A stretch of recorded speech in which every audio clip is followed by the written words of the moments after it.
Mysuru premier ಸ್ಟುಡಿಯೋಯಿಂದ ಬರ್ತಾ ಇದ್ದೀವಿ. ರಾಜ್ಕುಮಾರ್ ಅವ್ರದ್ದು ಒಂದು ಪಿಕ್ಚರ್ ಶೂಟಿಂಗ್ ಮಾಡಬೇಕು ನಾವು ಈ ಕ್ವಾರಿನಲ್ಲಿ. ಆಮೇಲೆ ಅದಕ್ಕೆ ಈ ಲೊಕೇಶನ್ ನೋಡೋಕ್ಕೆ ಬಂದಿದ್ದೀವಿ. ಈ ಕತೆ ಇಟ್ಕೊಂಡು ಹೋದ್ವಿ. ಸೊ ಬೆಳಿಗ್ಗೆ ರಿಪೋರ್ಟ್ ನೋಡಿ ಅವರು he was totally shocked. So ಈ called chief secretary, IG of police, ಏನ್ರಿ ನಾವು under our nose this is happening, what are you people doing? Immediately ನೀವು ಹೋಗಿ ಅಂತಂದು IG, SP, ಕಮಿಷನರು, ಇವರು ಅವರು ಎಲ್ಲರನ್ನೂ ಸಾಗಿಸಿದ್ರಲ್ಲಿ. ದೇವರಾಜ್ ಅರಸು ಅವಾಗ one of the best chief ministers we have had in the country, ನಾನು ತಿಳಿತೀನಿ. ಈಗ ನಾವು ದೇವರಾಜ್ ಅರಸು ಅವ್ರ ಬಗ್ಗೆ ಮಾತಾಡ್ತಿರ್ಬೇಕಾದ್ರೆ ಇನ್ನೊಂದು ಬಂದ್ಬಿಡುತ್ತೆ ನೆಗೆಟಿವ್, ಏನಂದರೆ ಒಂದು ಗೂಂಡಾಯಿಸಮ್ ಶುರು ಆಗಿದ್ದೆ ಅವ್ರು ಇದರಲ್ಲಿ. ಇಂದಿರಾ ಗಾಂಧಿ ಅವರು 20 ಪಾಯಿಂಟ್ ಪ್ರೋಗ್ರಾಮ್ ಅಂತಿಟ್ರು.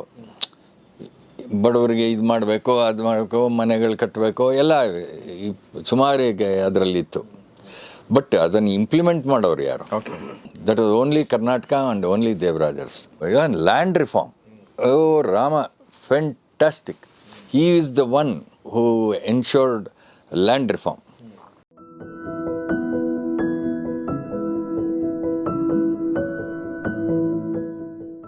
ಸರ್, ನಿಮ್ಮ ಇಂಡಿಯನ್ ಎಕ್ಸ್ಪ್ರೆಸ್ ಡೇಸ್ ಬಗ್ಗೆ ನೀವು ಮಾತಾಡ್ತಾ ಇದ್ರಿ.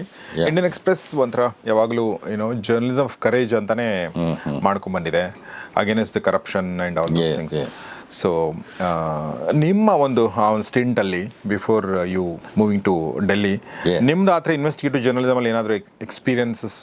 ಫಾರ್ ಎಕ್ಸಾಂಪಲ್, ಈಗ ನಾವು ವಿಜುವಲ್ ಮೀಡಿಯಾದಲ್ಲಿ ಸ್ಟಿಂಗ್ ಆಪರೇಷನ್ ಮಾಡ್ತೀವಿ.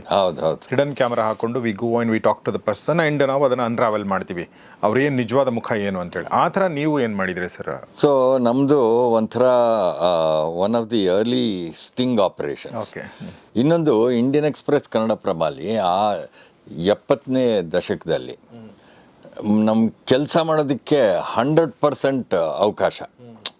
ಅಂದರೆ ಇವಾಗ ಅಲ್ಲಿ ಎಡಿಟರು ನಮ್ಮ VN ಸುಬ್ರಾವ್, ಚೀಫ್ ರಿಪೋರ್ಟರು ಎಲ್ಲ. ಎಡಿಟರ್ ಯಾರಿದ್ರು ಸರ್ ಅಲ್ಲಿ? ಆವಾಗ ಮೊದಲು ಅಲ್ಲಿ ನ್ಯೂಸ್ ಎಡಿಟರ್ ರಾಜಗೋಪಾಲ್ ಅಂತ, ಹಿ ವಾಸ್ ಇನ್ ಚಾರ್ಜ್. ಆಮೇಲೆ ಸುಮಾರು ಸಮಯ ಆದಮೇಲೆ ಅವರು VN ನಾರಾಯಣನ್ ಬಂದಿದ್ದರು ಎಡಿಟ್ರಾಗಿ. ಓಕೆ. ಬಟ್ ಎನಿವೇ, ಇದರಲ್ಲಿ ಏನು ಅಂದರೆ ಜನರಲ್ ಎನ್ವೈರ್ನ್ಮೆಂಟು, ಕನ್ನಡಪ್ರಭ, ಇಂಡಿಯನ್ ಎಕ್ಸ್ಪ್ರೆಸ್ ಅಂದರೆ ಎಲ್ಲಿ ಬೇಕಾರೋ ಹೋಗೋ ಏನಾರೋ ಮಾಡುವಂಥ ಅವಕಾಶ, ಟೋಟಲ್ ಫ್ರೀಡಮ್. ಸೊ ಈ ಸಂದರ್ಭದಲ್ಲಿ ಏನಾಯಿತು, ಒಂದು ಬಸವಣ್ಣಪುರ ಅಂತ ಇದೆ, ಒಂದು 30-40 ಕಿಲೋಮೀಟರ್ ಆಚೆ ಬೆಂಗಳೂರಿಂದ, ಕೋಲಾರ ರೋಡಲ್ಲಿದೆ ಒಂದು ಹಳ್ಳಿ. ಅಲ್ಲಿಂದ ಒಂದು ಅನಾನಿಮಸ್ ಲೆಟರ್ ಬಂತು ನನಗೆ. ಅದರಲ್ಲಿ ಅವರಂದರು, ಸ್ವಲ್ಪ ಈ ಕಡೆ ಬಂದು ನೋಡಿ, ಇಂಥ ಒಂದು ಸ್ಟೋನ್ ಕ್ವಾರಿ ಇದೆ, ಅಲ್ಲಿ ಒಂದು 100-150 ಜನ ಕೆಲಸ ಮಾಡ್ತಾಯಿದ್ದಾರೆ. ಆಮೇಲೆ ಅಲ್ಲಿ ಬಾಂಡೆಡ್ ಲೇಬರ್ ಅವರು, ಆತ ಯಾರು ಲೈಸೆನ್ಸ್ ಇಟ್ಕೊಂಡಿದ್ದಾನೆ, ಇವ್ರನ್ನೆಲ್ಲ ಅದು ಬೌಂಡ್ರಿ ವಾಲ್ ಇದೆ, ಅದರೊಳಗೆ ಇವ್ರು ಇರಬೇಕು. ಆ್ಯಂಡ್ ಪ್ರಾಮಿಸರಿ ನೋಟ್ಸು ಎಲ್ಲ ಸೈನ್ ಮಾಡಿಕೊಂಡು ಇಟ್ಕೊಂಬಿಟ್ಟಿದ್ದಾನೆ. ಆ್ಯಂಡ್ ಇವರು ಅಲ್ಲಿಂದ ಕೆಲಸದಿಂದ ಬಿಡೋ ಹಾಗೆ ಇಲ್ಲ, ಆ ಥರ ಒಂದು. ಆ್ಯಂಡ್ ಗೂಂಡಾಗಳು to ensure that the workers stay on the ground. So ನಾನು ಸುಬ್ರಾವ್ ಅವ್ರಿಗಂದೆ, ಈ ಥರ ಬಂದಿದೆ, ಇದನ್ನು is that very good idea. ಆಮೇಲೆ ಕನ್ನಡಪ್ರಭ ಯಾರು ಬರ್ತಾರೆ ನಿನ್ನ ಜೊತೆ, ನಾವು ಒಟ್ಟಿಗೆ ನಮ್ಮದೆಲ್ಲ ಆಪ್ರೇಷನ್ಗಳು.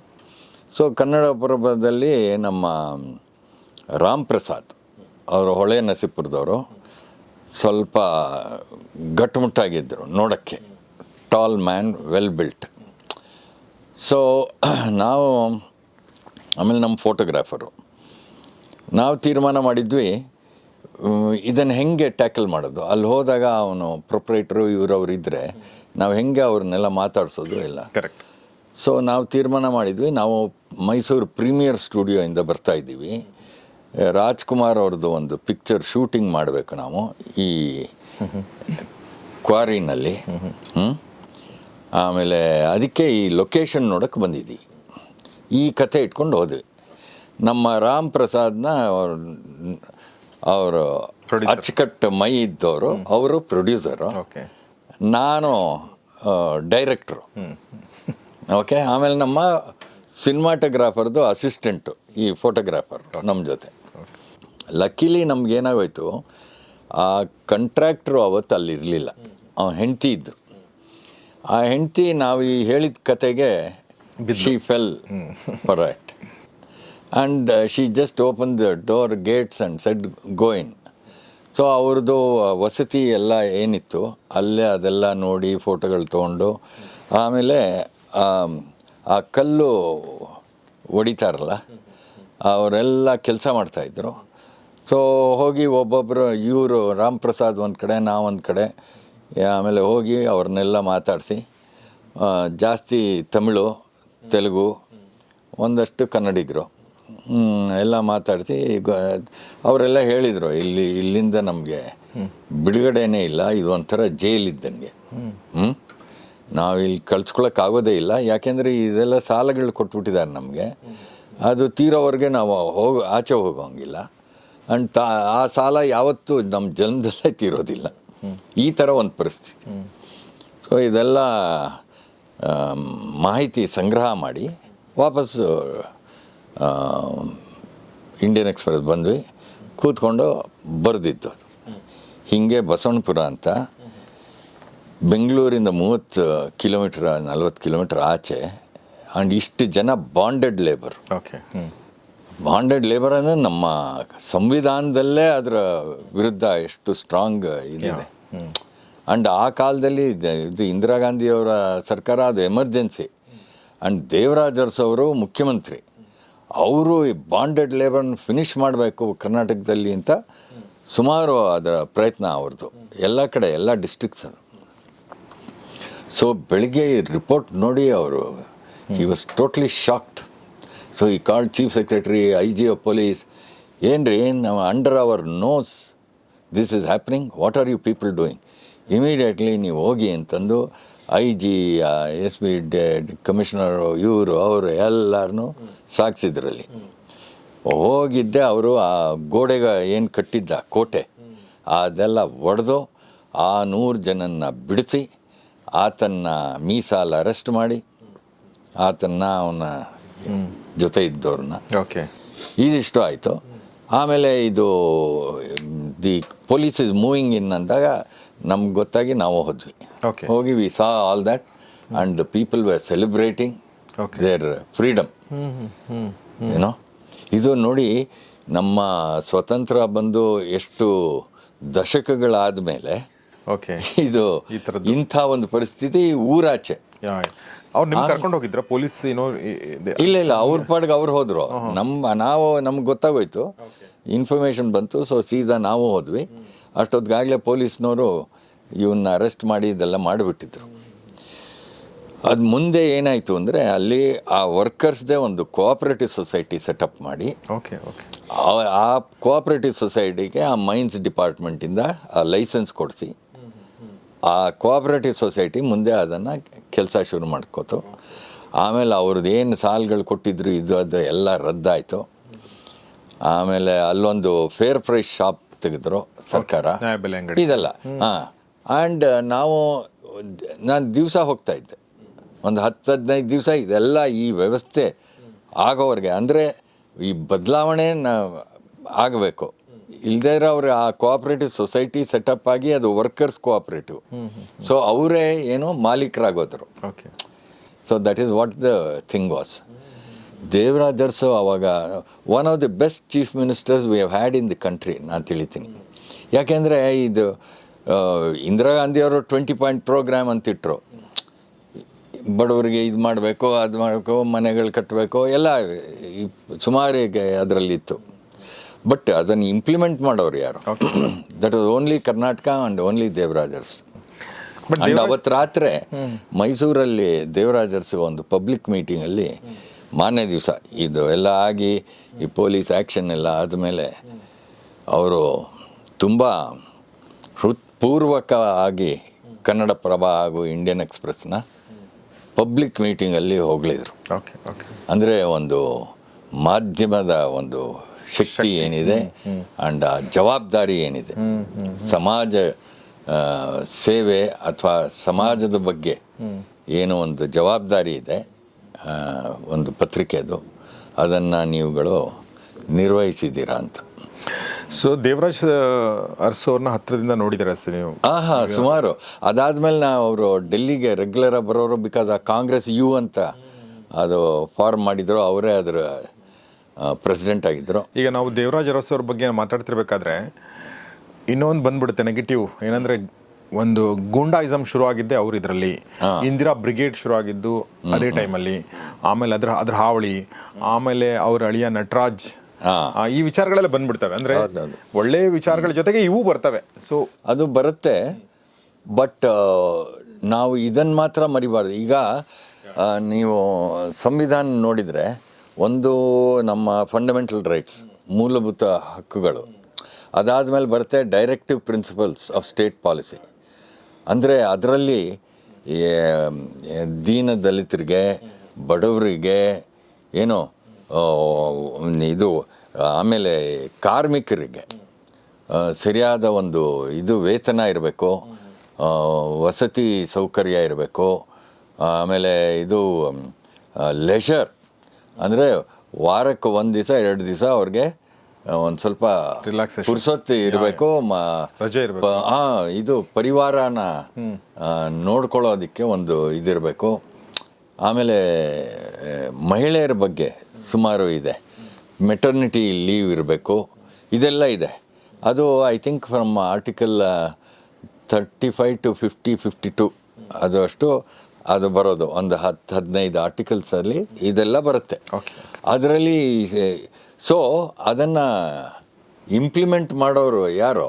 ಸರ್ಕಾರನೇ ಮಾಡಬೇಕಲ್ವಾ?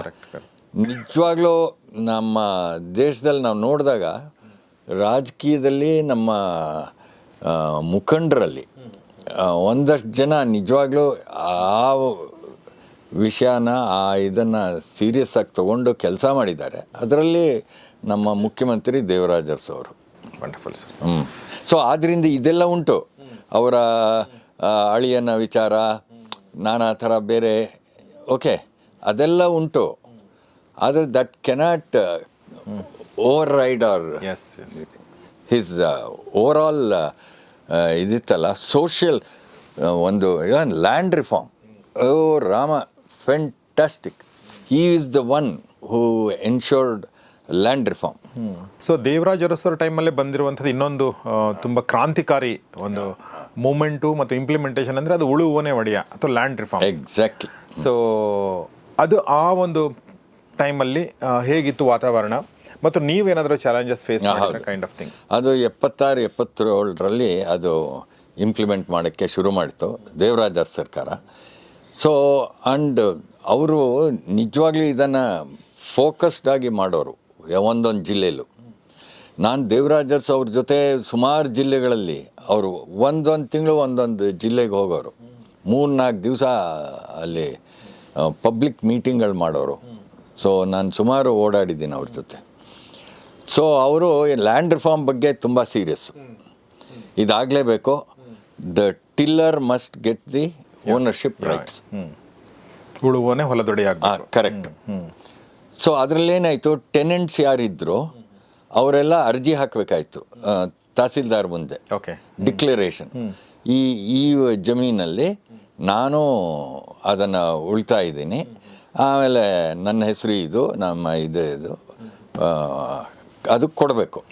ಅದು ಕೊಟ್ಟ ಮೇಲೆ ಆ ತಹಸೀಲ್ದಾರ್ ಬಂದು ಅದನ್ನು ಇನ್ವೆಸ್ಟಿಗೇಟ್ ಮಾಡಿ ಆ ಪಟ್ಟನ ಅವರ ಹೆಸರಿಗೆ ಕೊಡ್ತಾರೆ. ಇದು ಪ್ಲ್ಯಾನ್. ಸೊ ಅಲ್ಲಿ ಚಿಕ್ಕಮಗಳೂರಿಂದ ತಿರ್ಗಾ ನಮಗೆ ಕಾಗದ ಬಂತು. ಈ ಪ್ಲಾಂಟೇಶನ್ ಓನರ್ಸು ಎಲ್ಲರ ಹತ್ರನೂ ಗಿನ್ ಇರುತ್ತಲ್ಲ, ಕಾಫಿ ಪ್ಲಾಂಟೇಶನ್, ಅದರಲ್ಲಿ ಅದ್ರ ಜೊತೆ ಭತ್ತ ಇದು ಅದು ಬೆಳೆಯೋರಲ್ಲ, ಜಮೀನಿತ್ತು ಅದು. ಸೊ ಅವರು ಇವ್ರನ್ನೆಲ್ಲ ಹೆದರಿಸಿ ಬೆದರಿಸಿ ಟೆನೆಂಟ್ಸ್ನ ಅವ್ರನ್ನ ಈ ತಹಸೀಲ್ದಾರ್ ಮುಂದೆ ಅರ್ಜಿ ಹಾಕಕ್ಕೆ ಬಿಡ್ತಾ ಇಲ್ಲ. ಸೊ ಗರ್ಡನ್ಗಿರಿ ನಾಗರಾಜು, ಈ ರಾಮ್ ಪ್ರಸಾದ್, ಗರ್ಡನ್ಗಿರಿ ನಾಗರಾಜು ನಮಗಿಂತ ಸೀನಿಯರ್ಸು ಆ್ಯಂಡ್ ತುಂಬ ಎಂಥೂಸಿಯಾಸ್ಟಿಕ್ ಪೀಪಲ್. ಸೊ ಬನ್ನಿ ಹೋಗೋಣ ಅಂದರು. ಅದು ಇದೇ ಥರ ಒಂದು ಪತ್ರ ಬಂದಿತ್ತು. ಸೊ ನಾವು ಅಲ್ಲಿ ಚಿಕ್ಕಮಗಳೂರು ಜಿಲ್ಲೆಯಲ್ಲಿ ಸುಮಾರು ಗ್ರಾಮಗಳ ಅಲ್ಲಿ ತನೂಡಿ ಅಂತ ಒಂದು ಗ್ರಾಮ. ಓಕೆ. ಅಲ್ಲಿ ಈ ದೌರ್ಜನ್ಯದ ಒಂದು ಇದು ವಿಪರೀತ ಆಗಿತ್ತು. ಸೊ ಅಲ್ಲೆಲ್ಲ ಟೆನೆಂಟ್ಸ್ನ ಮಾತಾಡಿ ವಾಪಸ್ ಬಂದು ಫ್ರಂಟ್ ಪೇಜ್ ಅದು ಟೆರರ್ ಇನ್ ತನೂಡಿ ಅಂತ ಇಂಡಿಯನ್ ಎಕ್ಸ್‌ಪ್ರೆಸ್ಸಲ್ಲಿ. ಓಕೆ. ಅದರದ್ದೇ ಒಂದು ಇದು ನಾಗರಾಜ, ಗರ್ಡನ್ಗಿರಿ ನಾಗರಾಜ್ ಕನ್ನಡಪ್ರಭಲ್ಲಿ ಬರೆದ್ರು. ಅಗೇನ್ ತಿರ್ಗಾ ದೇವರಾಜ್ ಅರಸು, ಏನ್ರಿ ಇದು, what is going on Chikkamagaluru, ಮೊದಲು ಹೋಗಿ ಮಾಡಿ ಸೆಟ್ ರೈಟ್. ಆ್ಯಂಡ್ ತಹಸೀಲ್ದಾರ್ಗೆ ಹೇಳಿದರು, ಡೆಪ್ಟಿ ಕಮಿಷನರ್ಗೆ ಹೇಳಿದರು, ನೀವೇ ಪರ್ಸ್ನಲ್ಲ ಹೋಗಿ ಯು ಹೋಲ್ಡ್ ಕ್ಯಾಂಪ್, ಎಲ್ಲರೂ ಕರ್ಕೊಂಬನ್ನಿ ಇದನ್ನು ಹಾಕೋದಕ್ಕೆ. ಏನು ಅದು ಪಿಟಿಷನ್ ಅಲ್ಲ, ಅದು ಆ್ಯಕ್ಚುಲಿ ಅವ್ರು ಇನ್ಫಾರ್ಮೇಷನ್ ಕೊಡಬೇಕಷ್ಟೆ. ಓಕೆ. ನಾನು ಈ ಹೊಲನ ಉಳ್ತಾ ಇದ್ದೀನಿ ಅಂತ ಇನ್ಫಾರ್ಮೇಷನ್ ಕೊಡಬೇಕಷ್ಟೆ. ಅದಾದಮೇಲೆ ಅದು ಇನ್ವೆಸ್ಟಿಗೇಟ್ ಮಾಡಿ ಅವ್ರ ಹೆಸ್ರಿಗೆ ಮಾಡಿಬಿಡ್ತಾರೆ ಪಟ್ಟ ಅಷ್ಟೇ. ಸೊ ಇದು ಆ ಪ್ಲಾಂಟೇಷನ್ ಓನರ್ಸ್ಗೆಲ್ಲ ಹೆದರಿಸಿ ಪೊಲೀಸ್ನವರು ರೈಡ್ ಮಾಡಿ ಗನ್ಗಳನ್ನೆಲ್ಲ ಸೀಸ್ ಮಾಡಿ ಇದೆಲ್ಲ ಆಯಿತು. ಸೊ ನಾನು ಆ ಟೈಮಲ್ಲೇ ಒಂದು ಮಾಧ್ಯಮದ ಒಂದು ಏನು ಸೋಷಿಯಲ್ ರೆಸ್ಪಾನ್ಸಿಬಿಲಿಟಿ ಏನಂತೀವಿ, ಸಾಮಾಜಿಕ ಬದ್ಧತೆ, ಜವಾಬ್ದಾರಿ ಏನಿದೆ, and the less fortunate people. ಈಗ ನಾವು ಏನು ನಮ್ಮ ಶಕ್ತಿ ಇರೋದು ಅದೇನೆ, ನಾವು ಅವ್ರ ವಿಚಾರ ಅವ್ರಿಗೆ ವಾಯ್ಸ್ ಇರೋದಿಲ್ಲ. ನಾ ಬರೆದಾಗ it takes a different. So we saw that in our work at that time. ಈಗ ಇಲ್ಲಿಂದ ಶುರು ಮಾಡಿಕೊಂಡು ನೀವು ಕಾಂಗ್ರೆಸ್ ಸರ್ಕಾರದ ವಿರುದ್ಧ, ಓಕೆ, ಸೋನಿಯಾ ಗಾಂಧಿ ಅವರ ವಿಚಾರ ಸಂಬಂಧಪಟ್ಟಂತೆ ಅಥವಾ ಬೇರೆ ಬೇರೆ ವಿಚಾರಗಳಲ್ಲಿ ನೀವು wrote against them, against the issues, you felt not good. ಇದಕ್ಕೆ ಅಂದರೆ ಇಲ್ಲಿಂದ ಶುರು ಮಾಡ್ಕೊಂಡು ಅಲ್ಲಿ ತನಕ ಅಂದರೆ ಒಂದು ಕರೇಜ್ ಒಂದು ಬೇಕಾಗುತ್ತಲ್ಲ ಸರ್. ಈ ಒಂದು ಕರೇಜ್ ನಿಮಗೆ ಅಂದರೆ ಜರ್ನಲಿಸಮ್ ಒಂದು ಕರೇಜ್ ಕೊಡುತ್ತೆ ನಮಗೆ. ಅದ್ರ ಜೊತೆಗೆ ನಮ್ಮ ಸೀನಿಯರ್ ಅಥವಾ ನಮ್ಮ ಕಲೀಗ್ ಅಥವಾ ನಮ್ಮ ಜೊತೆ ಇರೋರು ನಮಗೆ ಒಂದು ಶಕ್ತಿ ಕೊಡ್ತಾರೆ. ಅದು ಯಾರು sir? Whose that person who instilled that courage in you? ಒಂದು ಜನರಲ್ ಎನ್ವೈರನ್ಮೆಂಟ್, ಆ ವಾತಾವರಣ, ಇಂಡಿಯನ್ ಎಕ್ಸ್‌ಪ್ರೆಸ್ ವಾತಾವರಣ ಇದೆಯಲ್ಲ, it's not like any other paper.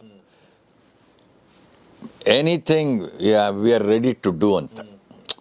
And ಅದು ಒಂದು ರಾಮನಾಥ್ ಗೋಯಂಕ ಮಾಲೀಕರು, ಆದರೆ ಅವರು ಏನು I will stake everything to fight the emergency ಅಂತ. ಓಕೆ. ಅವರು ಅದು ಒಂದು ಬಿಸ್ನೆಸ್ಸು, ಒಂದು ಪತ್ರಿಕೆ ನಡೆಸೋದು. Okay, but few businessmen will challenge the establishment. ಅವರು ಅದನ್ನು ಮಾಡಿದರು. ಸೊ ಅವರಿಂದ ಅದು ಶುರುವಾಗಿ ಅಲ್ಲಿ ಕೆಲಸ ಮಾಡೋರು ಎಲ್ಲರೂ ಅಷ್ಟೆ. ನಮ್ಮ ಸುಬ್ರಾವ್ ಅವರು, ನಾ ಹೇಳಿದ್ನಲ್ಲ, ಗರ್ಡನ್ಗಿರಿ ನಾಗರಾಜ್ ನಮ್ಮ ಸೀನಿಯರ್ಸು, ರಾಮ್ ಪ್ರಸಾದ್, ಆಮೇಲೆ ಖಾದ್ರಿ ಶಾಮಣ್ಣ ಅಲ್ಲಿ ಎಡಿಟ್ರು, ಹೋಗಿ ಮಾಡಿ ಅಂತ ತುಂಬ ಒಂದು ಪ್ರೋತ್ಸಾಹ. ಓಕೆ. ಓಕೆ. ಆ್ಯಂಡ್ ಅಷ್ಟೇ, ಅದೇ ಊರ್ಜಾ ನಮ್ಗೆ ಯಾವ ಹೆದರಿಕೆ ಇಲ್ಲ, ನಾಳೆ ಏನಾಗುತ್ತೆ ಅಂತ. ನಮ್ಮ ಆರ್ಥಿಕ ಪರಿಸ್ಥಿತಿ ಅಥವಾ ನಮ್ಮ ಓವರಾಲ್ ಸಿಚುವೇಶನ್ ಹೆಂಗಿತ್ತು ಅಂದರೆ, ಯಾರು ಬೇಕಾರ ಬಂದು ಅಂತದ್ಕೆ ಹಾಕಿ ಫಿನಿಷ್ ಮಾಡಿಬಿಡ್ಬೋದಾಯಿತು. ಬಟ್ ಆ ಹೆದರಿಕೆನೇ ಇರಲಿಲ್ಲ. Okay. That is the most interesting thing. S.